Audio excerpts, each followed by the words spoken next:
Tai va. Tai sako, moteris nebuvo ginkluotis.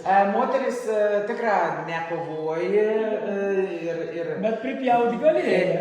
Taip, žinoma, nusbuitį naudoja, taigi peilį reikia turėti, ganoms reikia ir vyrams gaminti, vakams gaminti, ne, visokius žolės rinkti, vis laik turėjo būti peilis prie savęs. Bet svarbiausia, jei jau nuo pasaulio neturėsi peilį, neturėsi su ko viesti. Taip, o čia logiška. Ir kits dalyks, taigi, aišku, ir gynyba, juk tai gentis įkėtas užpuldinėja ir gynybą naudoja, bet pagrindina moteris naudoja peilį. Būj čia maistą gamybą. Labai graži rekonstrukcija iš tikrųjų. Nu, čia pilna, jeigu jūs matot rekonstrukciją, tai ir...